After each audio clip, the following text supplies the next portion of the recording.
lui a mis dans son cœur.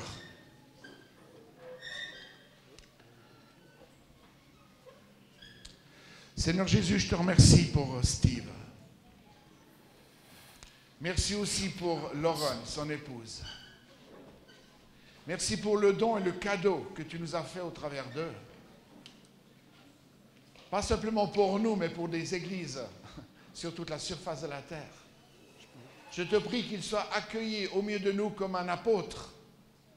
Nous voulons le recevoir comme un envoyé de toi, Seigneur.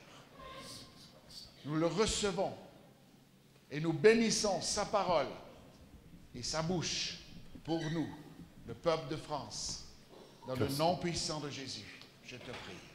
Amen. Amen. Amen. Amen. Merci.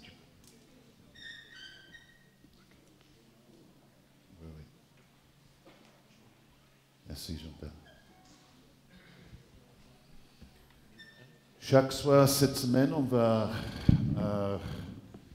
lire ensemble une parabole de Jésus en ce qui concerne le royaume de Dieu.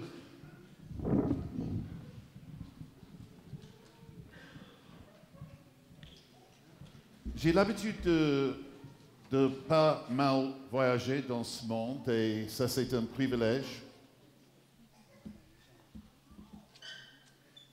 Mais comment peut-on expliquer aux gens à la maison ou dans nos églises d'envoi comment c'est dans un autre pays?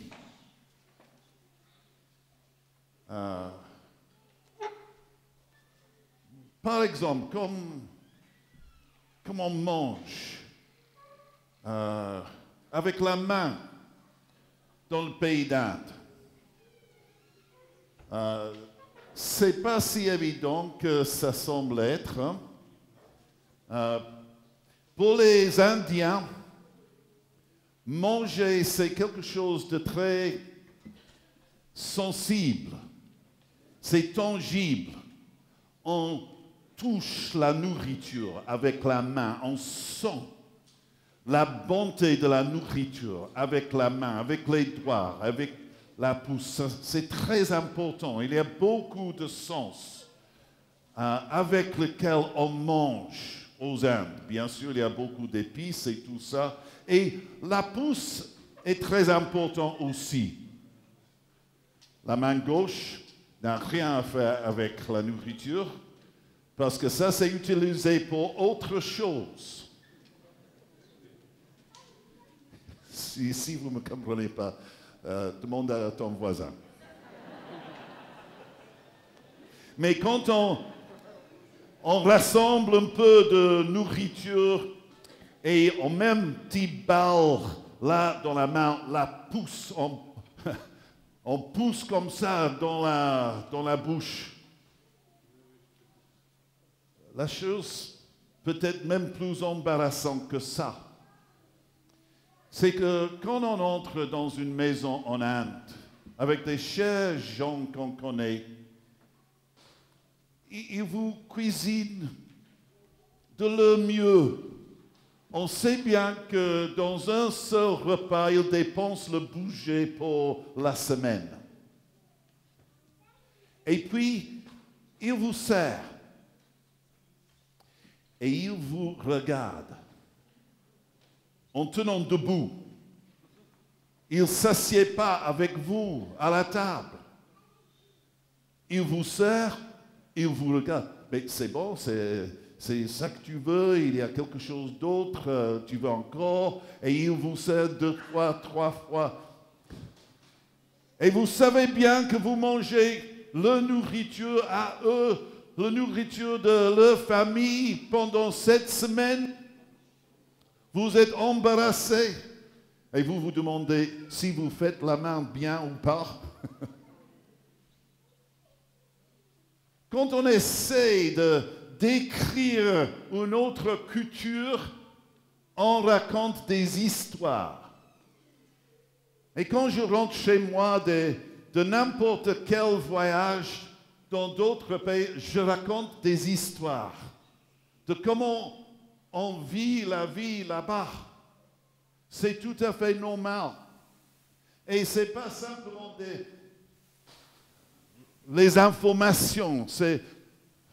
On raconte des histoires, des gens, leur façon d'agir, leur façon de vivre la vie. C'est tout à fait différent. On essaie d'expliquer ce sujet de temps. Dans le monde occidental, comme disent les Africains, on a des montres, mais on n'a pas le temps. Là-bas, ils n'ont pas de montre, mais ils ont du temps. Et c'est un clash de culture entre nous. Parce que nous, dans le monde occidental, on est pressés. Les Suisses, dans les pays africains, ça c'est un clash de culture. Oui. Mais on essaie de... Si on regarde aux surfaces des choses, on ne comprend pas. Je me souviens d'un ami qui est venu chez moi du pays de Uganda et il m'a dit un jour, je ne comprends pas comment vous les Anglais, vous faites marcher vos autocars. Parce qu'ils commencent à une heure fixe, presque vide. Et puis, vous faites le trajet à des heures fixes, mais l'autocar n'est jamais plein. Pourquoi on ne remplit pas? On attend jusque l'autocar soit plein à craquer, et puis on fait marcher l'autocar. Parce que ça a beaucoup plus de sens économiquement. Il a raison. Quand on se met dans son pot, il a raison. Parce que chez nous, on doit toujours soutenir notre service d'autocar parce que ça ne marche pas. Là-bas, on peut attendre 2 heures pour remplir l'autocar, mais quand même, ça roule plein à craquer. Et on essaie de comprendre les autres cultures en racontant des histoires. Jésus avait ce problème. Comment faire comprendre aux gens ici dans ce monde le royaume des cieux, le royaume de son Père, quand ils n'ont jamais vu cela? Comment les faire comprendre?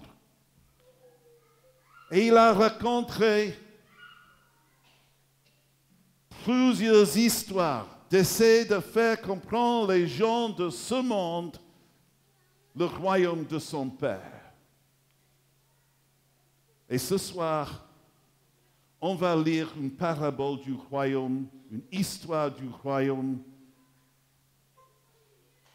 dans laquelle il n'y a pas de sens pour nous. On ne comprend pas ce qu'on va lire. Et je prie vraiment que Dieu nous donne une révélation ce soir de ce qui est dit dans cette histoire de Jésus.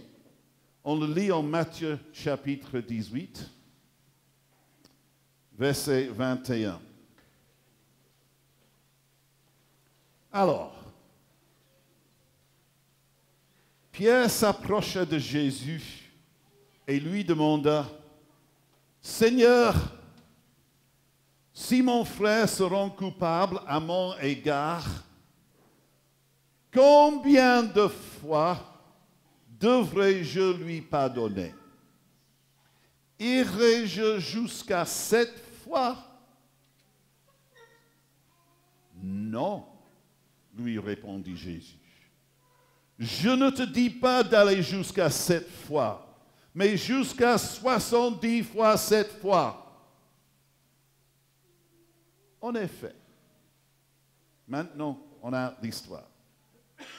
Il en est du royaume des cieux comme un roi qui voulut régler ses comptes avec ses serviteurs. Lorsqu'il commença à compter, on lui en présenta un qui lui devait 60 millions de pièces d'argent. Comme ce serviteur n'avait pas de quoi rembourser ce qu'il devait, son maître donna ordre de le vendre comme esclave avec sa femme et ses enfants, ainsi que tous ses biens pour rembourser sa dette. Le serviteur se jeta alors aux pieds du roi et se prosternant devant lui, supplia: Sois patient envers moi, accorde-moi un délai et je te rembourserai tout. Pris de pitié pour lui, son maître le renvoya libre après lui avoir remis toute sa dette. À peine sorti, ce serviteur rencontra un de ses compagnons de service qui lui devait 100 pièces d'argent. Il le saisit à la gorge en criant: « Paye-moi ce que tu me dois. » Son compagnon se jeta à ses pieds et le supplia. « Sois patient envers moi, lui dit-il. Accorde-moi un délai et je te rembourserai. » Mais l'autre ne voulut rien entendre. Bien plus, il alla le faire jeter en prison en attendant qu'il ait payé tout ce qu'il lui devait. D'autres compagnons de service, témoins de ce qui s'était passé, en furent profondément attristés et allèrent rapporter toute l'affaire à leur maître. Alors, celui-ci fit convoquer le serviteur qui avait agi de la sorte. « Tu es vraiment odieux, lui dit-il. Tout ce que tu me devais, toi mon serviteur, je te l'avais remis parce que tu m'en avais supplié. Ne devais-tu pas, toi aussi, avoir pitié de ton compagnon comme j'ai eu pitié de toi? » Et dans sa colère, son maître le livra au bourreau jusqu'à ce qu'il ait remboursé toute sa dette. Voilà comment mon Père céleste vous traitera, vous aussi, si chacun de vous ne pardonne pas du fond du cœur à son frère.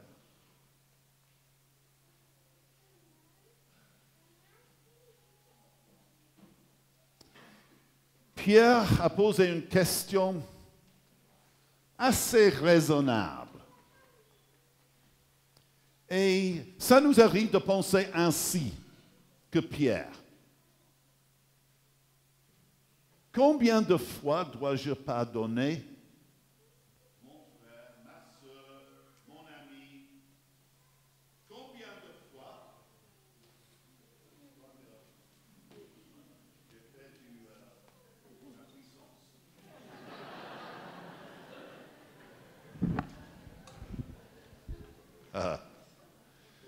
Combien de fois? C'est une bonne question.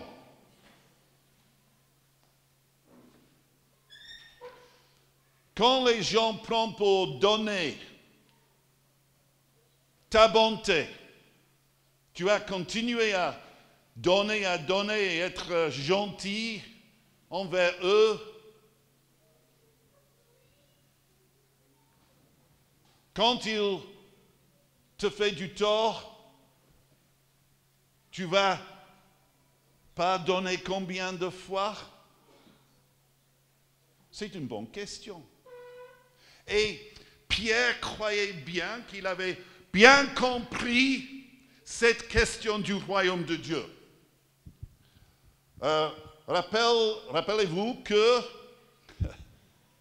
c'était lui qui avait eu la révélation de Jésus était le Messie, le Christ. C'était lui, le premier, qui a eu cette révélation. Et Jésus lui a dit, bien fait, bien compris. Pierre, tu as reçu une révélation de mon Père. Formidable. C'était à Pierre que Jésus a donné les clés du royaume de Dieu. Je te donne les clés du royaume de Dieu. Je te donne l'autorité. Alors Pierre croyait qu'il commençait à bien comprendre le royaume de Dieu.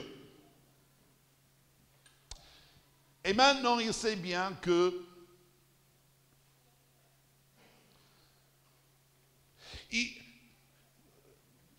le royaume de Dieu a quelque chose à voir avec le pardon. On a une phrase chez nous, un proverbe chez nous, qui va comme ceci. Once bitten, twice shy. Ça veut dire une fois mordu, deux fois on fait gaffe. Alors, ça veut dire que une fois on pardonne, on oublie, deux fois, on fait attention. Hein? Alors, ça veut dire que les Anglais, ils veulent vous pardonner une fois. Je ne sais pas si vous avez des phrases comme ça en français, mais Pierre a bien compris que dans le royaume de Dieu, il y a une question de pardon. Il dit, mais combien de fois, Jésus, dois-je pardonner mon frère? Jusqu'à 7 fois. Il croit en ce moment qu'il donne une offre très généreuse. Jusqu'à 7 fois. Et Jésus lui dit, Pierre, tu n'as rien compris du royaume des cieux. Rien. Pas jusqu'à 7 fois, jusqu'à 70 fois 7 fois.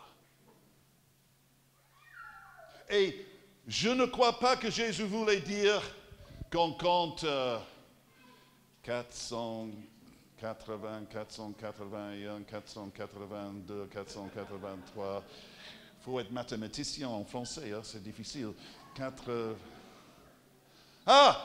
fois 4 10, paf, c'est fini maintenant. Non, c'est pas ça. C'est jusqu'à en perdre le compte. On oublie combien de fois on pardonne parce qu'on vit le royaume de Dieu ici. Pierre, as-tu rien compris du royaume de Dieu? Et maintenant, il raconte une histoire. Dans ma Bible, cette histoire a le titre Le serviteur qui ne pardonne pas. Mais à mon avis, cette histoire, c'est plutôt le roi qui est fou dans le pardon. Parce que cette histoire concerne le roi. Je dois vous dire que cette dette que le serviteur a envers le roi, c'est une dette énorme. Je dois dire que dans la culture de là-bas, en fait, la dette dans le texte original, c'est 10 000 talents. 10 000, c'était le nombre le plus grand de l'époque actuelle, en ce moment. Alors, quand Jésus dit, il y a un serviteur qui doit 10 000, les yeux des gens et des disciples s'ouvrent comme ça. 10 000 talents. je dois vous informer qu'il y a un moment où j'étais millionnaire.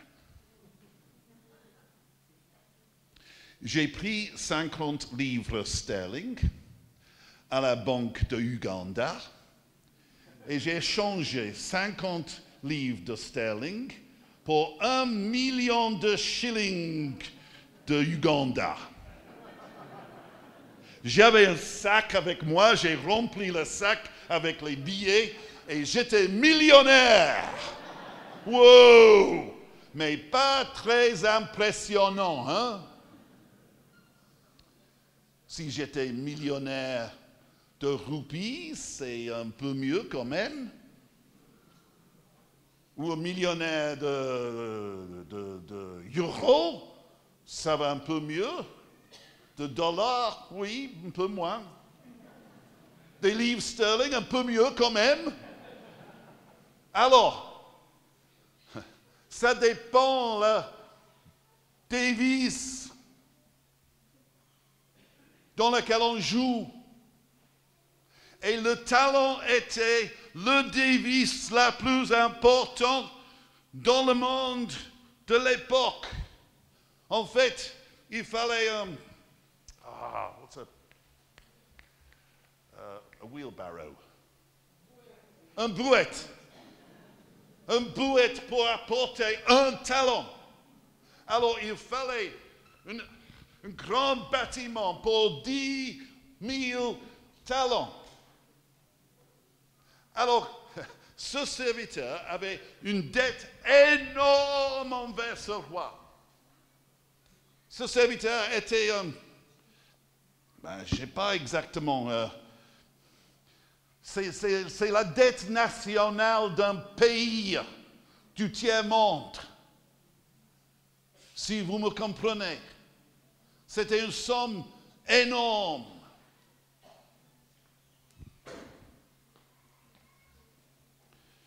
Et maintenant, il y a une dette énorme, mais il y a un roi remarquable.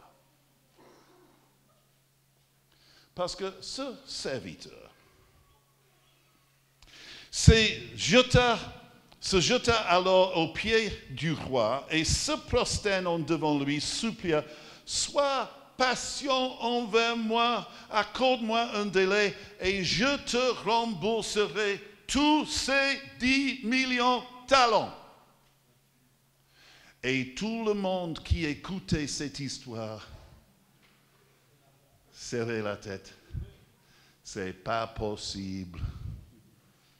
Tu ne peux pas repayer 10 millions de talents de dette. Pas possible. Et quand il se jetait aux pieds de ce roi, les gens vont penser, ça ne va pas marcher. C'est fini pour lui. Et ce roi, pris de pitié pour lui, le renvoyait libre, après lui avoir remis toute sa dette. Ce roi est fou.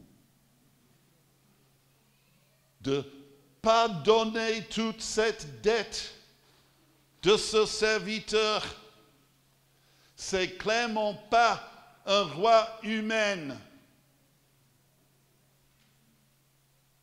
C'est pas possible.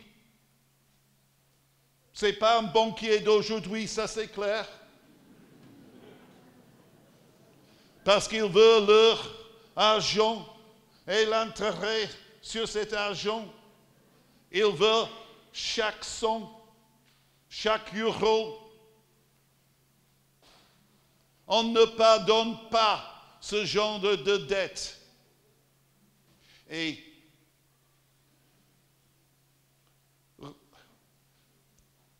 est-ce que tu veux bien réfléchir avec moi un moment?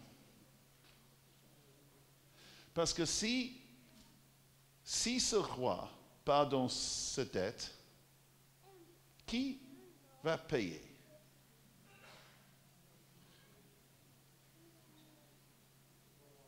Le roi.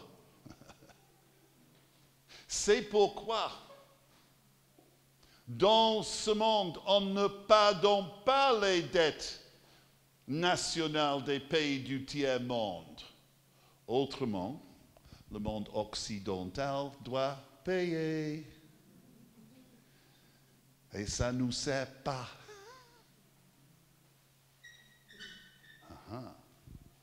Mais ce roi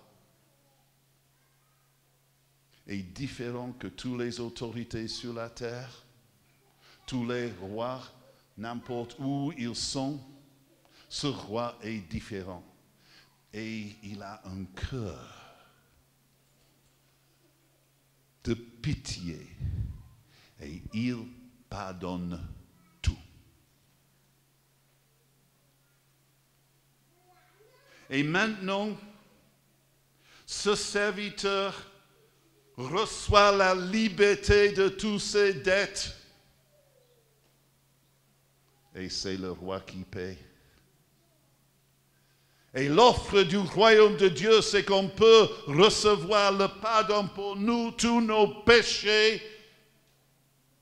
Et c'est gratuit pour nous.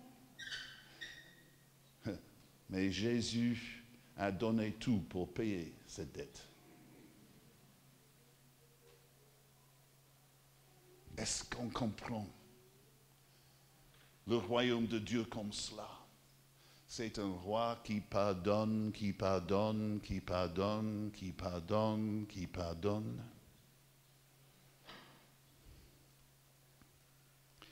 Maintenant, on voit une mesquinerie incroyable. Un autre serviteur qui a une dette minuscule, qui fait la même requête. Mais ce serviteur n'a aucune compassion ou compréhension. Il n'a pas de cœur et il ne pardonne pas. Si on veut vivre le royaume de Dieu dans ce monde, si on veut que le royaume de Dieu soit manifesté aujourd'hui dans ce monde, ça va être centré sur le pardon. D'abord, le pardon de Dieu. Et je veux vous annoncer aujourd'hui que Dieu, c'est un Dieu de pardon. Il est tellement fou qu'il veut pardonner tous nos péchés, mais tous les péchés que les autres savent et tous les péchés que les autres ne savent pas, les péchés secrets.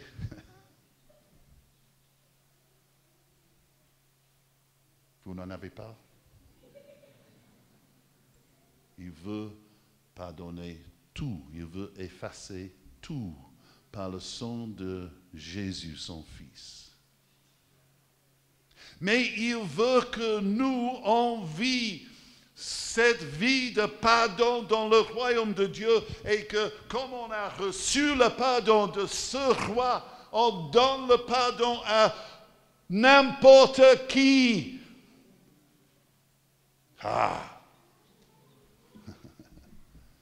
Ça, c'est une autre culture. C'est pas comme les Anglais, une fois mordus, deux fois on fait gaffe. Il faut que les Anglais se changent. Et les Français, et les Belges, et les Suisses, et les Canadiens, et même les Polonais. Amen. Il faut qu'on se change si on veut vivre cette vie du royaume de Dieu. Et maintenant, nous, on commence à pardonner. Tu vas me dire, mais jusqu'à quand? Mais jusqu'à on paie le compte. Mais si tu connaissais mon mari,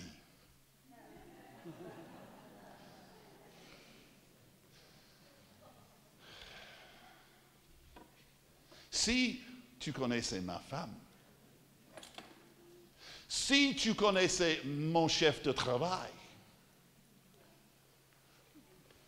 tu sauras que ce n'est pas si facile que ça. Moi, j'ai été blessé et blessé et blessé et blessé dans ma vie par cette personne et cette personne et cette personne. Et c'est pas si facile de pardonner comme ça. Mais qui a parlé de facile ou difficile? C'est une autre culture. Si on vit le royaume de Dieu, on n'a pas le choix. On est dans le pardon, on vit dans le pardon, on vit dans le pardon de Dieu et on vit dans le pardon pour les autres. Ça, c'est le royaume de Dieu.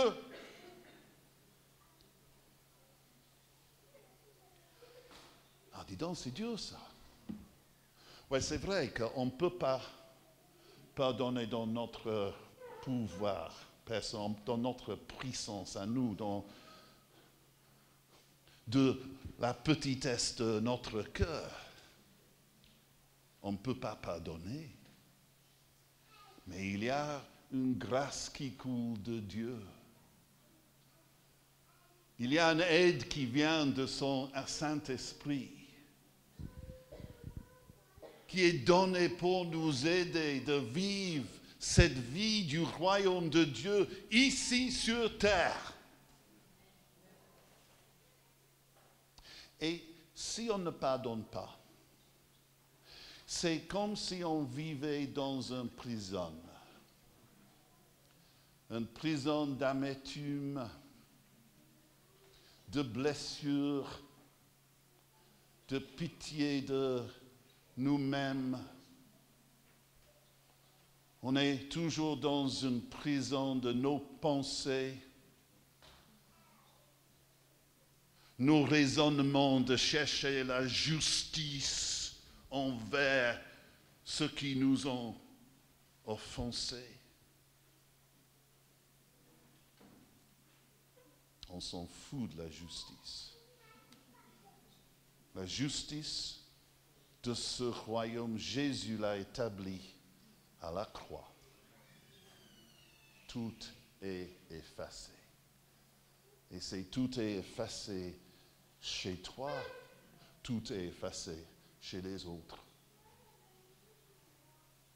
Et il faut que nous, on donne le pardon aux autres. Je veux que vous sachiez clairement que le manque de pardon, c'est une prison. Je me souviens, j'étais dans une réunion il y a quelques années, mais c'était une réunion pour la guérison. Il y a beaucoup de gens là-bas. Il y avait un ministère qui s'appelait Derek Prince à l'époque. Quelques-uns de vous ont peut-être entendu parler de lui. Il était là aussi et il a prêché sur la guérison, et puis on commençait à prier pour les gens. J'étais là en priant pour les gens. Il y avait un jeune homme qui est venu avec son dos comme ça, mais ça allait vraiment mal pour lui. Et j'essayais de prier avec lui pour la guérison, mais il n'y avait rien qui se passait. Et puis il y a une pensée qui est venue dans ma tête.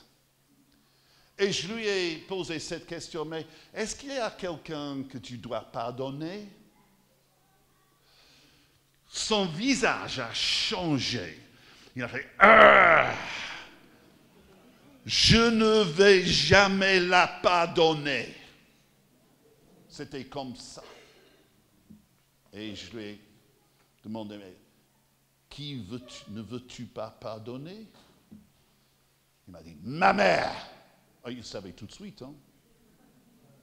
Il savait tout de suite. C'était clair, c'était au fond de sa tête, quoi. C'était juste là. Il savait bien qui c'était. Et j'essayais de lui parler et de lui aider de pardonner sa mère, mais il ne voulait pas. Et j'ai dû dire, je suis désolé mon ami, je crois que tu ne vas pas être guéri ce soir, parce que tu es dans une prison. Et maintenant tu es emprisonné dans la maladie, d'autant que dans la manque de pardon.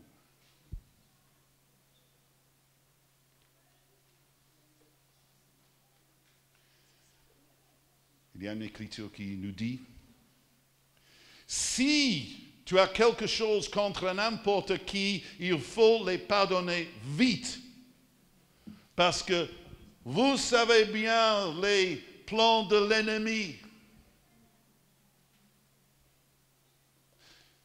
Une des premières armes qu'on a contre notre ennemi, c'est le pardon. Si on pardonne vite les autres, il ne peut pas nous toucher. Mais si on reste dans la manque de pardon, nos pensées tournent, il y a la tourmente chez nous. Et des fois, ça se voit dans nos corps, dans les maladies. Le royaume de Dieu, c'est le pardon. Et je crois que ce soir, Dieu veut absolument parler à beaucoup de cœurs et il veut que nous nous débarrassons de cette manque de pardon. Là où on est comme ce serviteur qui a été pardonné pour une telle dette, mais on ne peut pas pardonner les autres pour une petite offense. Et Dieu veut nous dire ce soir, mon royaume, c'est un royaume de pardon. Et je veux absolument que tu vis dans la paix et la joie et la liberté de mon royaume parce que tu vis dans la liberté du pardon aux autres. Et je crois que ce soir, Dieu a mis quelque chose dans mon cœur. Le pardon n'est pas une émotion. Ce n'est pas quelque chose de sentimental. Le pardon, c'est une décision. C'est quelque chose qu'on donne. Je libère ces gens de toute offense qu'ils ont fait envers moi. Je les libère, je les pardonne. Et je les poursuis plus.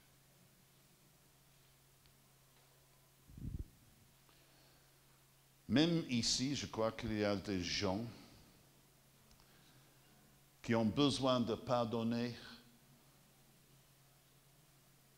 Il y a des femmes qui ont besoin de pardonner leur mari.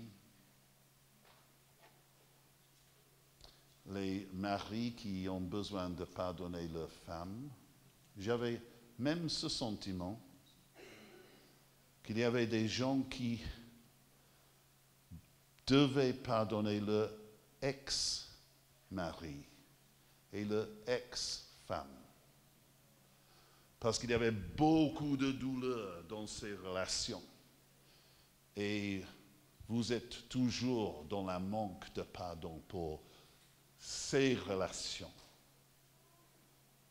où vous avez été blessé. Je crois qu'il y a des gens qui doivent pardonner leurs parents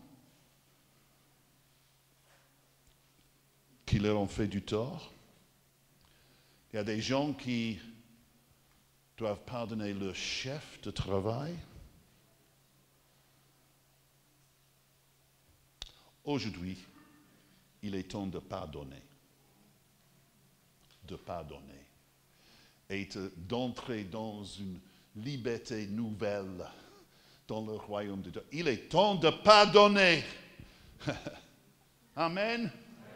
Il est temps de vivre cette vie du royaume avec une liberté. Si on est dans la réaction contre les péchés d'autres, contre les offenses des autres, il n'y a rien que la colère, l'amertume, la douleur dans nos cœurs. Dans la réponse à Dieu et son appel de pardonner, il y a de la liberté, la paix et la joie. Et si Dieu vous parle ce soir, je vous invite d'avancer vers nous ici pour dire, je vais pardonner ces personnes dont j'ai besoin de pardonner. Si c'est vous, avancez maintenant. Ce n'est pas plus difficile que ça. Mais on est en train de dire, je vais pardonner. Alors, qui va venir?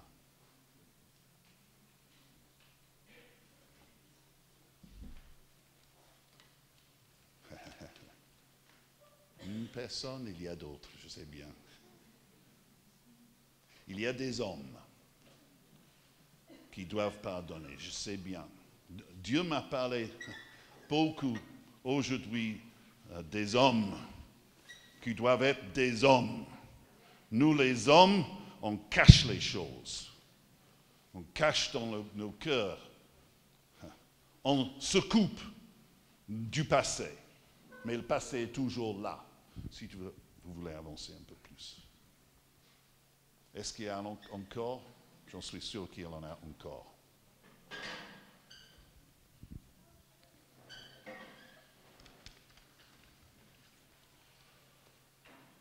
Il y en a encore. Il n'y a pas de forcing ici, mais il y a de la liberté. En demandant pardon.